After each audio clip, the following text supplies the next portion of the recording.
세상의 모든 지식 언더스탠딩. 네. 자, 서병수 애널리스트 모시겠습니다. 네. 어서 오십시오. 예, 안녕하세요. 네. 국민 애널리스트. 그렇습니다. 보통 애널리스트 그러면 약간 좀 차갑고 이렇게 깐깐하고 네, 그렇습니다. 그럴 것 같아서 뭐 물어보기도 좀 어렵고 그런데 서병수 애널리스트는 보고만 있어도 그냥 웃음도 나오고 네. 그런 그러니까 참 열심히 하니까 그럼요. 그렇지. 어디서 막 자료를 많이 또 준비해 오셔가지고 재밌는 얘기를 해주시는 것 같은. 자, 오늘은 친숙한 애널리스트죠. 네. 땅 파면 뭔가 나오는 광산업에 대해서. 예, 그러니까 사실은 이제 올해가 이제 연말 연초 기간이잖아요. 네. 그러면 이제 뭐 지난 1년간 좀 산업이 어땠고 올해 어떻고 뭐 이런 것들을 전망하는 기사들도 많이 나오고 그러잖아요. 예. 근데 이제 저 같은 경우는 이제 투자자 관점에서 좀 이것저것 좀 보다 보니까 이제 연말에 이 광산업 관련돼서 1년 리뷰 및 정리한 것들 내용들이 좀 있더라고요. 예. 이제 그런 것들을 좀 읽어보다 보니까 네. 이런 것들은 좀 전하면 좋겠다. 뭐 우리나라에서 뭐 반도체나 자동차 이런 거는 전문 애널리스트 분들이 많이 하시는데 이런 내용들은 크게 없잖아요. 그리고 이제 초기 표지화면 한번 보시면 나오지만 예. 이게 지금 저희 전기차 산업하고도 또 연관이 되는 부분도 있고 네. 뭐 최근에 뭐 구리 가격 많이 올랐다고 해서 많은 분들이 이거 투자해야 돼 뭐 이런 얘기 하시는 분들도 있거든요. 예. 그래서 이제 그 내용들을 이제 쭉 본 다음에 제가 좀 세 가지 주제로 나눠 가지고 좀 정리를 했는데요. 예. 쪽에 이제 보시면은 이제 전기차 관련되는 금속은 지금 옆에 두 개 차트거든요. 박살났네. 예, 박살났죠. 근데 이제 뭔데요? 여기 니켈 뭐 이런 거 여기하고 여기가 어차피 다음에 바로 보여드릴 거예요? 거예요. 네. 보여드릴 건데 이런데 이제 옆에 보면은 차트가 두 개가 되게 좋잖아요. 네. 이런 것들도 이제 비교를 하면서 전체적인 함의도 조금 이렇게 볼 수 있는 것들을 뭐는 안 좋고 뭐는 또 되게 좋다. 예, 근데 이제 그런 거에서 좀 담겨 있는 얘기들을 하고 그 주제가 이제 아까 만든 세 가지 전기차, 구리 포함한 ESG 그리고 철광석, 우라늄, 금 하면서 이제 마지막에 이제 개인적으로 이거를 종합적으로 보면서 든 제 생각, 투자자 관점에서 이런 것들을 한번 간단하게 정리하려 합니다. 네. 좋습니다. 예, 일단 뭐 한번 차트 한번 가볍게 보시면요. 예. 이게 이제 처음에 나온 건데 이제 전기차 관련된 얘기부터 하면 이게 리튬 아이고야. 차트였습니다. 그러니까 리튬 관련되는 데 투자했던 분들은 아주 우울했겠죠. 예, 미국에서도 이제 리튬 이런 거 광산이나 이런 데 있거든요. 그리고 어떻게 60만 원 하던 게 96,000원을 합니까?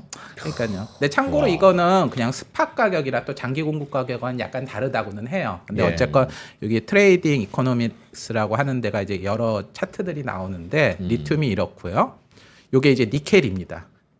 니켈도 이게 이제 지금 되게 시계열이 길게 간 거라서 그런데 이게 지금 거의 2000년 이전부터니까 근데 이게 되게 많이 빠졌죠. 그러면 이쯤에서 사신 분들은 되게 안 좋았을 거 아니에요. 그리고 코발트 이제 코발트도 옛날에 그 되게 핫한 금속 중에 하나인데 이렇게 망가졌잖아요. 옛날 뭐 코발트 납품하는 국가가 뭐 이걸로 돈을 벌었냐 안 벌었냐. 그러니까 이제 뭐 사실은 국내에서 일부 이런 거 가지고 미국에서 선물하시는 분들도 있거든요. 네. 이런 분들은 뭐 사실은 1년간 안 좋았겠죠.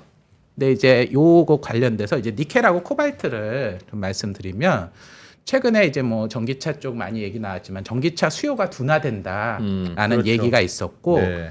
이제 아무래도 이 광산업을 저도 이제 한 몇 년째 광산업 관련된 기업들을 투자하는데 이게 의외로 간혹 공급 과잉이 나와요.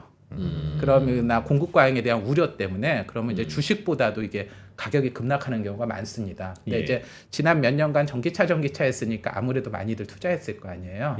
그런 것들이 있고 특히 이제 니켈하고 코발트 같은 경우에는 최근에 많이 나오는 게 리튬 인산철 배터리 이슈가 있습니다. 네.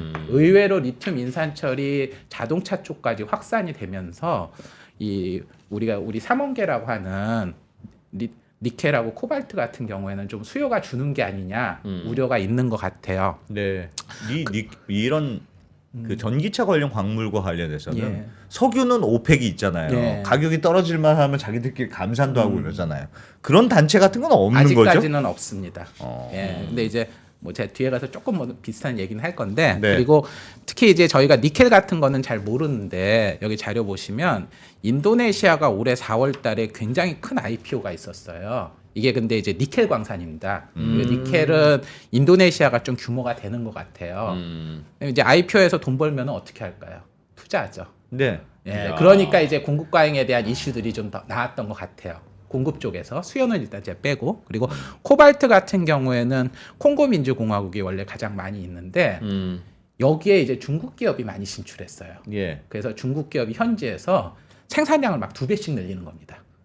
이런 것들이 나오다 보니까 이제 아무래도 중국이 들어가면은 아시겠지만 공급 과잉의 세계로 들어가잖아요. 중국이 어디에서 코발트를 생산해요? 그러니까 콩고에서? 콩고로 가서, 콩고로 예, 가서. 콩고 현지에 현지에서. 중국 기업들이 많이 진출한 거예요. 그래서 생산 기지나 이런 것들에 대한 설비 많이 투자를 만들었구나. 막 갈면서 생산량에 대해서 원래 이제 글렌코어라고 하는 여기가 이제 영국에 있는 세계 최고의 회사고 여기가 코발트 1위였는데 이거를 2위로 밀어내고 중국 업체가 1위가 된 겁니다. 예, 그러면 이제 중국의 공급 과잉이 어떤 건지는 이제 한국 분들은 길게 설명 안 해도 저 되니까요. 말은 중국 기업이 진출해서 기존 1위를 2위로 밀어냈다는 건 따블이 됐다는 뜻이네요. 거의 생산이. 예 그런 식이 된 거죠. 근데 이게 한도 업체가 아닌 거예요. 그리고 이게 재밌는 게 인도네시아가 아까 지금 이제 니켈 회사 상장하면서 크게 됐다고 했잖아요. 예. 근데 니켈하고 코발트가 같이 나오나 봐요. 그러면서 저 과정에서 인도네시아가 코발트 생산량이 크게 늘었다고 합니다. 예. 그러다 보니까 이제 크게 이 공급 쪽에서의 이슈가 깨지면서 한 거죠. 근데 그러면은 이제 이런 거를 딱 보는 순간에 아 니켈 코발트는 투자해선 안 될 짓. 예. 이건 사람이 할 짓이 아니구나. 이런 생각이 살짝 드실 수 있잖아요. 근데 이제 좀 재밌는 게 하나 있어요. 요거는 24년 1월 3일이니까 거의 최근 기사잖아요. 이게 뭐냐면 칠레가 이 글로벌 기업들한테 자국의 국가 영향력을 키운다 이런 내용이거든요. 이게 뭐냐면 원래 칠레의 그 해외 기업들 특히 이제 중국 기업들이나 막 이 천재 리튬이라고 하는 이런 데가 네. 여기 광업에 투자하고 막 이랬는데 이런 애들을 작년 4월부터 칠레 대통령이 야 앞으로 칠레 리튬 산업은 전부 국유화야. 해외 기업이고 뭐고 다 꺼져. 이렇게 한 다음에 판을 다 얻고 그리고 원래 SQM이라고 하는 여기가 아까 중국 천재 리튬이 23.7%로 1대 주주였고 여기가 전 세계 리튬에서 생산량이 꽤 크거든요. 예. 이거를 국영 기업하고 강제로 합병을 시켰어요. 칠레에서. 예. 그 다음에 앞으로 모든 칠레 탐사나 채굴은 반드시 국가와 파트너십을 해야 되고 국가가 그 나라의 지배 지분을 가져야 된다. 그러니까 사실상 국영화거나 합작을 하더라도 국가가 칠레 정부가 1등이 돼야 된다는 거죠. 와우. 네. 예, 그래서 4월달, 12월달에 이렇게 한 다음에 이제 기존판 정리가 됐으니까 애들한테 자, 우리 니네들 들어왔던 애들 중에 다시 새로운 애들 뽑자. 이게 지금 1월 3일날 나온 기사예요. 예. 그러니까 칠레 정부가 리튬에 대한 국가적 통제력을 강화하는 거죠. 네. 근데 이제 보면 칠레 가격 리튬 가격 폭락했다는데 그러면은 뭐 잘 나갈 때도 아닌데 아 칠레가 이런 분위기가 있네? 라는 게 조금 약간 인상적이잖아요. 예. 네. 왜 저렇대요? 그러니까 아무래도 제가 판단하기에는 결국은 칠레라는 나라가 지금 이 단기적인 스팟 가격과 상관없이 리튬이라는 게 가치가 있다고 생각하고 국가 차원에서 이런 것들을 하는 여론들이 커지는 거죠. 근데 이게 지금 칠레만의 얘기는 아니에요. 이건 멕시코 얘기거든요. 이것도 연초 얘기가 아니라 올해 12월 5일 날 기사인데 이 멕시코가 의외로 리튬이 많이 나온답니다. 예. 근데 이제 여기에 중국의 강봉 리튬, 그러니까 중국은 리튬 회사들이 해외 진출을 많이 했어요. 이 세계 3위인 강봉 리튬이라는 데가 여기가 이쪽에 진출을 했는데 판을 깼어요. 니들 채굴 건 다 취소. 그게 이제 작년 8월에 있었던 일입니다. 예. 그러고 난 다음에 근데 이게 역사가 있는 게 2월 달부터 멕시코 대통령이 중국 리튬, 멕시코 리튬은 다 이제 국유화. 광봉 리튬 너 빨랑 투자해. 국가의 말 잘 듣고. 투자 안 했어? 너네 채굴권 취소. 이게 그래서 8월에 나온 거예요. 그래서 11월 달에 에이펙 정상회담 하면서 시진핑하고 여기 멕시코 대통령하고 만났거든요.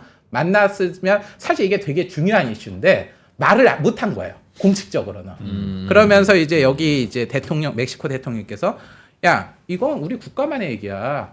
강봉 리튬이라는 강펑 리튬이라는 강펑인데 강봉 같은데 니네들이 이해를 잘 해야 돼.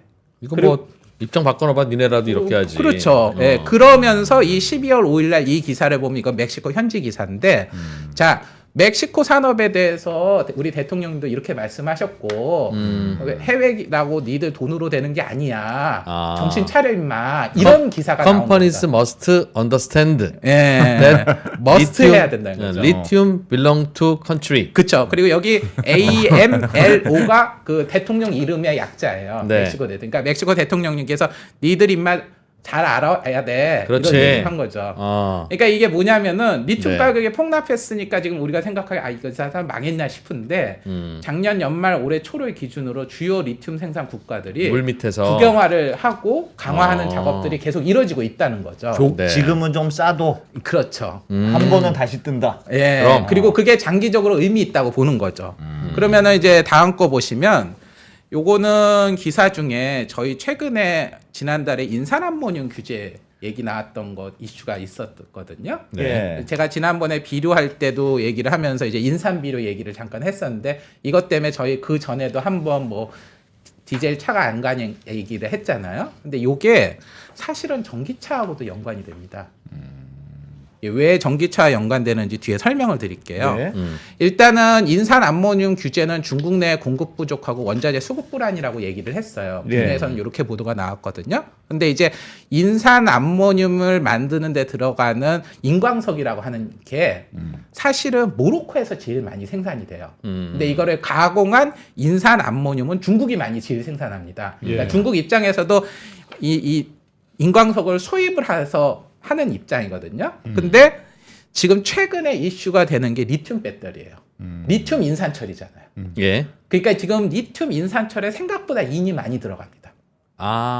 네. 네. 그러니까 그러네. 이제 중국 그러네. 입장에서는 인을 자국산에서 하는 것도 아니고 수입해서 가공해서 파는 건데 예. 인이라고 하는 게 어떻게 보면은 되게 중요한 이슈가 되는 거죠. 근데 이거를 제가 왜 꼭 이거하고 연관시키냐면 중국이 작년 들어서 전기차 소재 관련되는 광물들에 대한 계속 규제를 하고 있어요. 그러니까 이제 7월에도 히토류도 결국 전기차하고 연관이 되고요. 예. 10월 같은 경우에는 배터리 응급제에 들어가는 흑연 같은 것도 규제를 했거든요. 특히 지금 흑연 같은 경우에는 미국 소비의 3분의 1을 중국산이랍니다. 예. 아직도요. 그러니까 어떻게 보면은 중국에서 전기차라는 게 핵심 산업이잖아요. 자기네들이 앞으로 키워야 되는. 그렇죠. 예. 그리고 그런 데 대한 소재에 대한 투자를 계속하고 있다는 거죠. 그러니까 제가 얘기드리고 싶은 거는 가격만 놓고 보면은 아이씨 전기차 이 광물 산업 다 갖다 버려 이렇게 예. 생각할 수 있는데 예. 이거와 관련되는 주요 국가들의 지금 현재 움직임들을 보면은 이게 작년 연초 얘기가 아니라 작년 연말부터 지금까지도 네. 계속 뭔가 국가의 통제나 규제 안에 들려고 있다라는 거죠. 물론 그렇다고 해서 제가 뭐 당장 이 광물 가격들이 뛴다 이런 말씀 드리는 건 아니고 광물의 스팟하고 또 장기 공급 가격 차이는 있긴 하지만 예. 이런 것들이 제가 이제 보면서 되게 좀 인상적이다. 그리고 실제로 글로벌 광산업 관련되는 잡지들에서도 이런 부분들을 되게 중요하게 다루고 있습니다. 약간 정부가 너무 작년에 결정한 걸 작년 초에 야 앞으로 가격 뛰는 거 봐라. 우리 이제 전부 다 국유화해. 그 결정하고 한 1년쯤 걸린 거 아닙니까? 뭐 그럴 수도 있죠. 근데 이제 네. 제가 또 하나 말씀드릴게요. 이제 국가는 좀 느릴 수 있지만 네. 기업들은 좀 다를 수 있잖아요. 근데 기업들 같은 경우에도 작년에 관련 M&A가 되게 컸고요. 특히 작년 하반기에 뭐가 있었냐면 이 10월 달에 되게 이게 큰 뉴스였는데요. 알버마디라고 이거는 이제 우리나라 분들도 많이 아시잖아요. 여기가 홍콩에 있는 리튬 광산 회사를 하나 인수하려고 했는데 예. 반대 공격을 받아서 실패했어요. 거기에 이제 현지의 또 다른 2대 주주가 야 그렇게 값싸게는 못 넘겨. 근데 그 값싸게라는 게 발표했던 가격에 100% 프리미엄을 준 가격이었는데도 못 팔게 방해를 한 다음에 자기가 이제 아까 칠레 SQM 그 회사 있잖아요. 여기하고 협력해서 리튬 사업을 또 하고 막 이런 식으로 했던 겁니다. 근데 예. 이게 작년 10월에 있었던 일이고요. 그리고 지금 글로벌 데이터라는 데이터를 보면 작년에 2022년 대비 M&A가 40% 증가했고 19년 대비는 4배가 증가했습니다. 그러니까 물론 이제 이런 분들은 하루 이틀 투자하시는 건 아니잖아요. 근데 이런 장기적으로 산업을 보시는 분들이 작년에 리튬 가격이 폭락하고 있는 상황에서도 M&A를 크게 늘렸다라는 거는 이것들에 대해서 우리가 조금 관점을 장기적 볼 때는 좀 다르게 본다. 그러니까 시장을 길게 보는 플레이어든 이런 관점에서 보고 있다. 라는 말씀을 드리는 게 근데 저기 채팅창에서도 어떤 분이 말씀하셨는데 국유화하면 그 이후에 그러니까 앞으로 전망이 괜찮아서 국유화하는 게 의미가 있을 수도 있지만 국유화를 통해서 예를 들면 생산량 조절이라는 게 훨씬 그럴 수도 잘 될 가능성이 있잖아요. 그럴 수도 있죠. 그러니까 이제 사실은 민간 시장의 M&A 확대도 결국은 규모의 경제로 가는 거잖아요. 예. 그리고 국가 차원에서 이런 것들도 있고요. 그러니까 지금 리튬 가격 같은 경우에는 아까 말씀드린 오펙 같은 조정 이런 게 없는데도 이런 것들에 대한 좀 맹화가 나타나는 거 아니냐라는 느낌이 들었어요. 물론 지금으로서는 아직 뭐라고 말할 수는 없지만요. 그래서 어쨌건 급락한 시점에서 이런 거를 한번 보는 거는 의미가 있다라고 해서 여기까지 소개를 드리고요. 예. 두 번째는 이제 ESG 관련된 얘기를 좀 하려고 해요. 그러면서 이제 구리 얘기를 드리는데 여기 보시면요. 지금 구리 차트가 이래요. 이거 보면 좀 이상하지 않으세요? 되게 좋네요. 예. 사실은 구리는 우리가 뭐 경기를 대변하는 대표적인 미스터 코퍼. 네, 코퍼. 특히 실물 경제 얘기하잖아요. 네. 그럼 이것만 딱 보면 야, 뭐야? 실물 경기가 지금 이렇게 좋아? 말이 안 되잖아요. 그러니까 이게 뭐지? 이런 생각이 드는데 이제 구리 가격에 대해서 좀 하기 전에 또 하나 말씀드리면 아까 니켈 기업 IPO 했다고 했잖아요. 예. 근데 올해 이제 인도네시아에서 구리 관련 기업도 광산회사도 하나 했어요. 근데 이게 지금 딱 1년도 안 돼가지고 4배, 4.8배 튀었거든요. 와우. 그리고 얘는 지금 요즘 빠지지도 않았잖아요. 예, 그러니까 이거 투자하신 분은 이게 동남아 최대 IPO였는데 대박이 난 거죠. 그럼 이것도 얼핏 뜨면 혹시 아까 뭐 니켈은 뭐 투자를 했더니 뭐 얘 늘렸는데 뭐 얘가 7월이라서 몇 개월 차이는 나지만 네. 뭐 구리 왜 이래? 뭐 이런 생각이 살짝 드실 수 있잖아요. 예, 예. 니켈 투자하신 분들은 억울했겠죠. 예. 근데 여기에 관련돼서 이제 제가 뉴스들을 봤더니 이런 얘기가 있어요. 글로벌 그 신용평가사 피치가 주요 경제 지표에 대한 전망들을 하거든요. 예. 12월 달에 수정 전망을 한 게 있는데 올해 구리 가격 전망을 기존 8,000달러에서 8,300달러로 상향을 했어요. 예. 그러니까 뭔가 있는 거죠. 그리고 여기 왜 상향했냐라고 했더니 에너지 전환하는데 수요가 는다.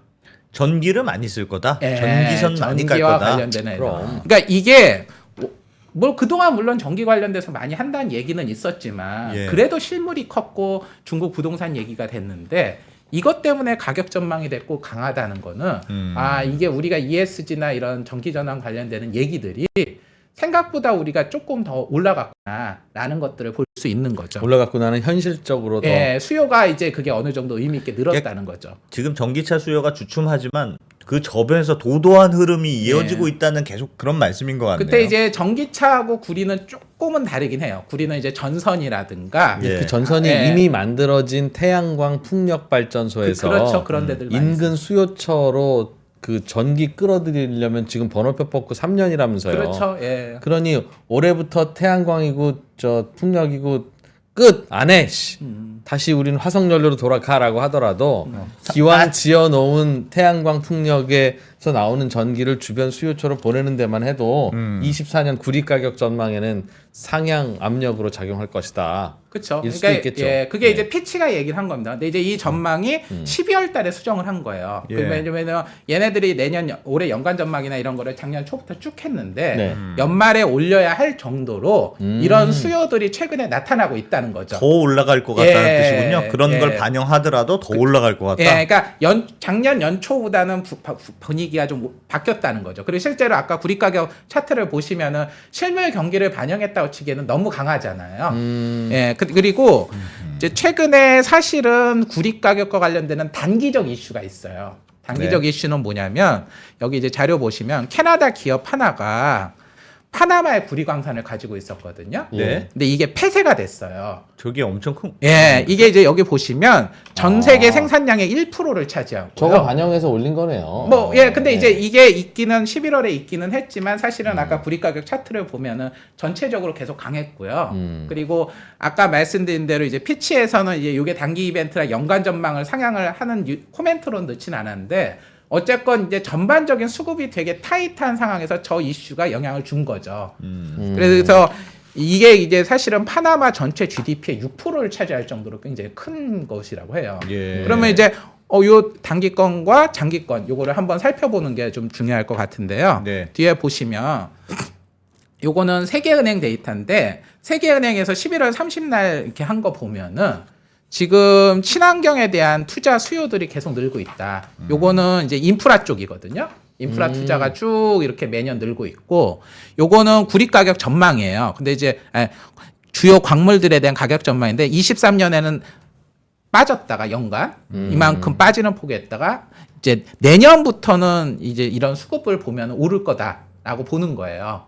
근데 이제 여기서 나오는 주된 논리가 뭐냐면 전기차 판매가 이미 5대 중에 1대가 전기차일 정도로 되고 있고 예. 이건 계속 올라갈 거고 청정에너지 인프라 같은 경우에는 21년부터 23년까지 28% 증가했고 예. 그리고 재생에너지 인프라 확대나 글로벌 성장까지 되면은 25년이 되면은 우리가 물량을 광산업계들도 물량을 증가하지만 수급이 안 맞아서 커질 거다. 이런 것들을 11월 30일 그러니까 최근에 이런 데이터를 낸 거죠. 그리고 요거는 IEA라고 하는 국제에너지 기구에서 나오는 청정에너지 관련되는 광물 수요 관련되는 데이터거든요. 근데 이게 이제 보시면 좀 보기 어려우실 수 있는데 요게 1이에요. 이 1은 뭐냐면 2020년 수요를 1이라고 가정을 하는 거예요. 그리고 요거는 이제 우리가 2040년까지 청정에너지에 대한 투자를 낙관적으로 볼 수도 있고 비관적으로 볼 수도 있잖아요. 예. 요건 비관적으로 봤을 때 수요 증가폭. 이거는 낙관적으로 봤을 때 수요 증가폭입니다. 네. 그리고 여기는 전기차 관련되는 거고 여기는 이제 전기차 이외의 친환경 뭐 전선이나 이런 거거든요. 근데 이제 예를 들어서 구리 같은 경우가 제일 찌질한데 2040년 대비했을 때 20년 대비 40년간 거의 20년 가까이 여기 보면은 거의 한 비관적으로 보더라도 2배 가까이 되고 예.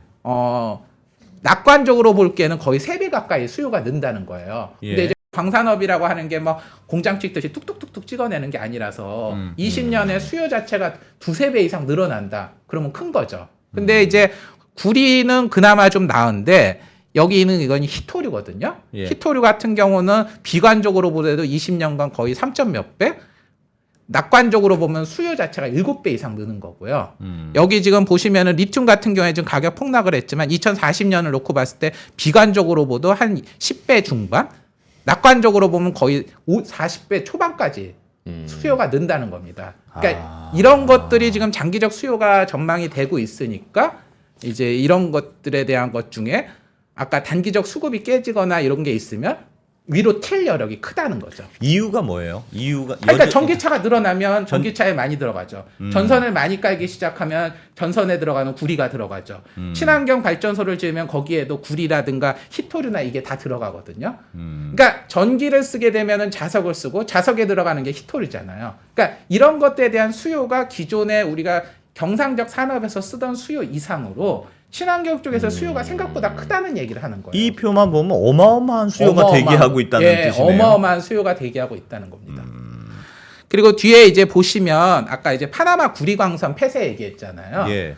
요게 이제 11월 29일 기사인데 제가 여기 기사 제목인데 논란의 여지가 있는 제가 이렇게 썼잖아요. 네. 이거는 왜냐하면 여기가 요 제목이 논란의 여지가 있는 단어잖아요. 예. 이게 BBC에서 나온 자료인데 요 단어를 쓴 게 제가 되게 인상적이어서 썼거든요. 근데 이게 왜 이런 일이 벌어졌냐 간단히 네. 설명드리면요. 쿠퍼도 요즘 좋은데. 예. 이 원래 캐나다 회사가 여기 파나마에 와가지고요. 구리를 개발하고 있었어요. 예. 근데 이제 구리광산을 개발을 했는데 이제 연장을 하기 위해서 예. 이거를 운영권을 이제 20년 운영권 연장을 작년에 23년에 했거든요. 근데 이게 위헌 판결이 난 겁니다.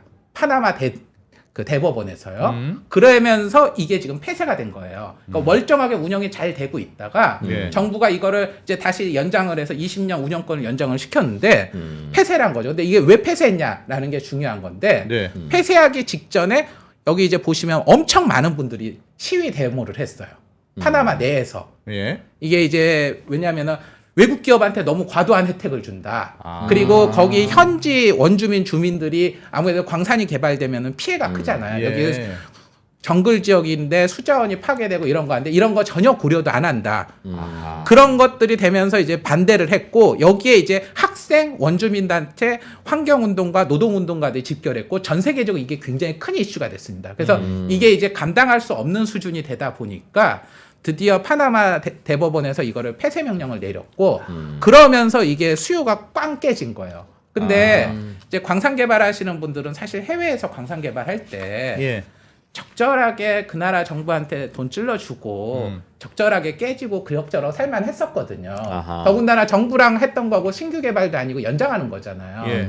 근데 이 이슈가 이제 국제적인 이슈가 됐고 왜 해외에서의 노동단체나 환경단체들도 개입이라면서 결국은 이게 폐쇄가 됐거든요. 네. 그러면은 이 단기적 이슈고 물량이 크긴 한데 어떻게 보면 전 세계 광산업이라고 하는 게 이제는 그냥 단순하게 정부만이 아니라 현지 주민들이라든가 예. 이런 소통이나 이런 것들을 적절하게 하지 않으면은 안 된다는 경종이 된 거죠.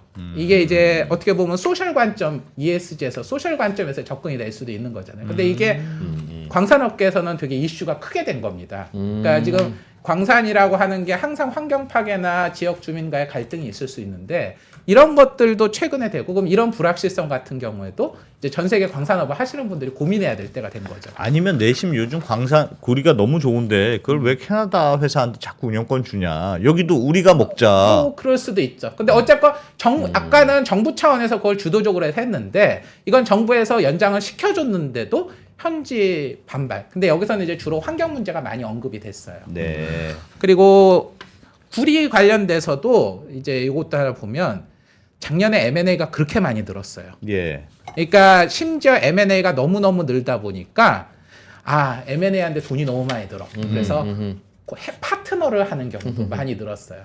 그게 이제 10월에고 BHP라고 하는 전 세계에서 제일 큰 회사도 64억 달러를 투자해가지고 작년에 구리광산을 하는 업체를 인수했거든요. 예. 그러니까 지금 여기도 장기 투자자들은 투자를 늘리고 있다.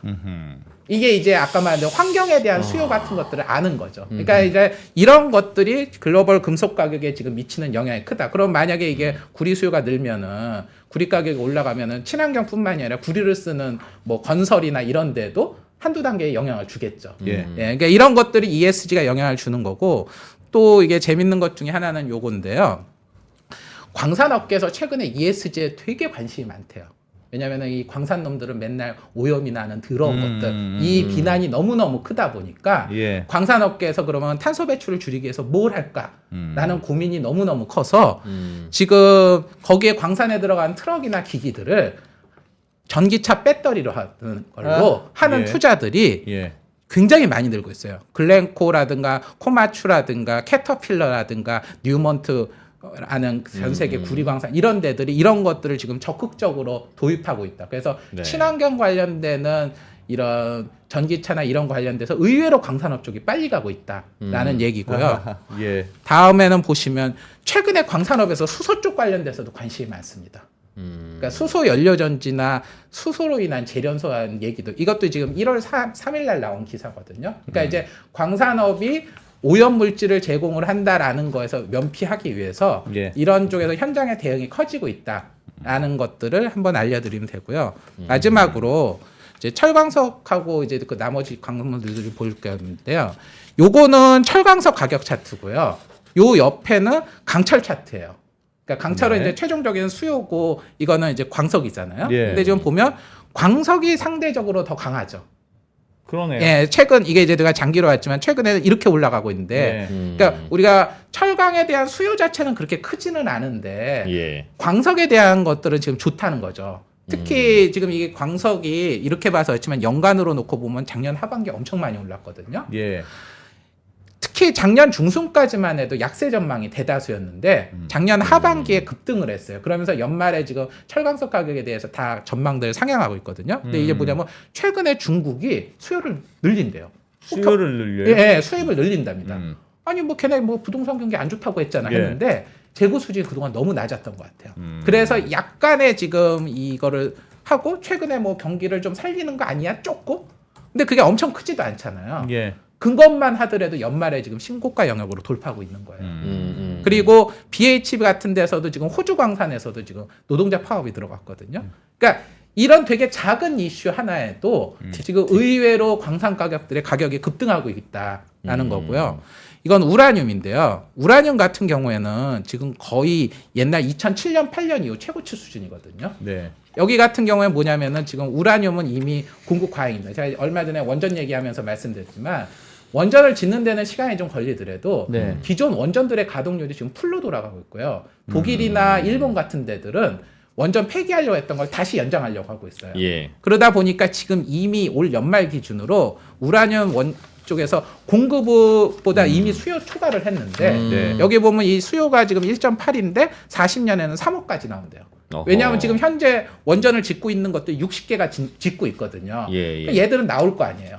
그러니까 이런 거를 생각을 하면은 지금 엄청나게 한데 지금 얼마 전에 유엔 기후 협약에서 50년까지 원전을 지금 대비 3배를 늘려야 된다. 이런 결의를 했거든요. 여기 이제 20개국이지만 주요 국가들이 다 참여했습니다. 그러다 보니까 우라늄 가격도 지금 고공행진 중이다. 물론 이제 이게 이제 스팟 가격이기 때문에 장기 공급 가격은 차이가 있긴 하지만 예. 이런 이슈들이 있는 거죠.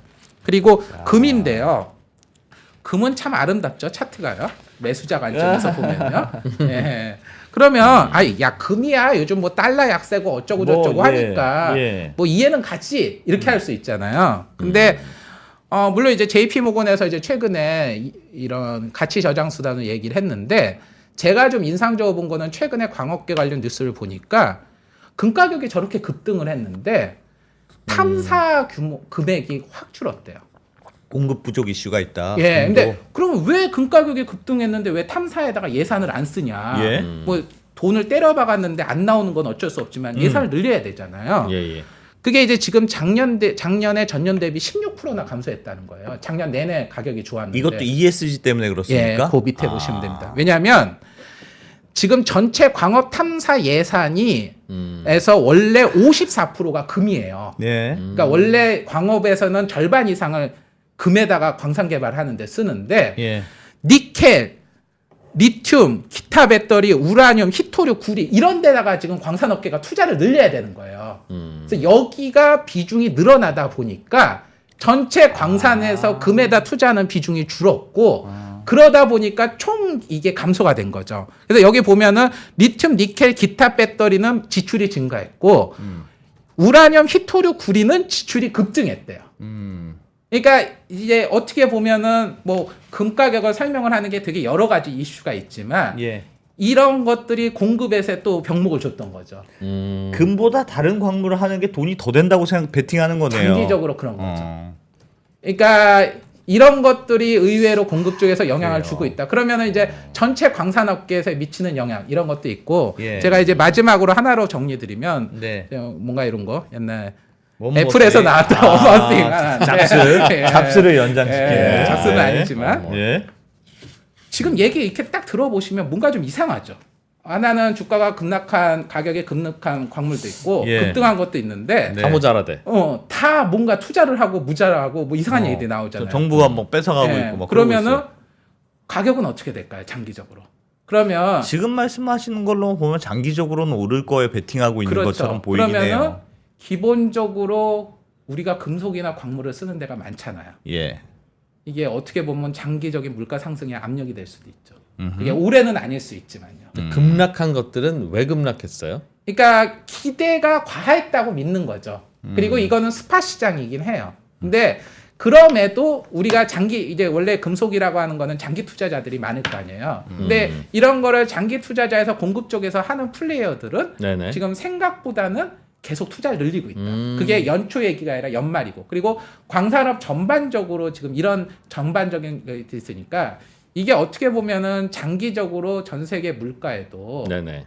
우리가 좀 생각하지 않은 변수가 될 수도 있다. 우리 지정학이나 안보 이슈가 어떻게 보면 지금 몇 년간 생각지도 않은 물가의 인플레이션이나 인건비 상승 요소가 되잖아요. 그러니까 네. 이거는 올해 얘기는 아니지만 이런 것들을 좀 고민할 필요가 있다라는 걸로 이거는 뭐 한 마무리하겠습니다. 20년 이런 그 레인지로 보고 말씀하시는 뭐 거죠? 20년까지는 아니라고 봐요. 왜냐하면 당장 내년부터 해도 아까 말한 주요 금속 가격들이 다 상승하는 걸로 전망을 하잖아요. 현재 수급 상황에서. 그리고 예. 아까 몇몇 금속들 보시면은 아주 단기적인 사건 이벤트의 가격이 되게 민감하게 움직이잖아요. 그거는 이거 수급 자체가 이미 굉장히 타이트하다는 거죠. 이미 예. 예. 그렇게 봅니다. 이상입니다. 그래 이게 광물 지금 가격이 내려간다고 해서 허투루 보지 마라.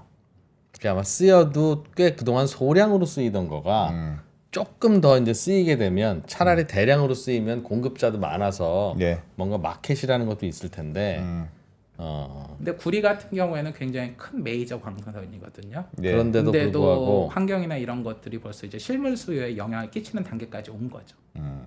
그게 이제 경기 좋아서 뭐 건설 공사 많이 하면 뭐 에어컨 관 다 구리고 뭐 그러니까 수요가 좀 있었는데. 그리고 철 같은 경우에도 지금 경기가 크게 반등이 안 됐는데도 반등을 했잖아요. 그러니까 이런 것들이 광산업 전반에 대해서 우리가 조금 더 관심을 한국은 관심이 없지만 경기가 좋아도 좋고 예. 안 좋아도 좋고 예, 그리고 좋으면 수급이- 매우 좋고. 그리고 수급이 생각보다 타이트하다는 거죠. 야 그런데 우리나라는 파도 이런 건 안 나오고. 그건 제가 뭘 기대합니까? 뭘 기대? 진짜 이건 정말 불안전 판매라고 생각합니다. 어떻게 팔았는지 몰라도 불안전 판매다 이거. 네. 알겠습니다. 예, 네, 이상입니다. 고맙습니다. 잘 들었습니다. 예, 감사합니다. 네.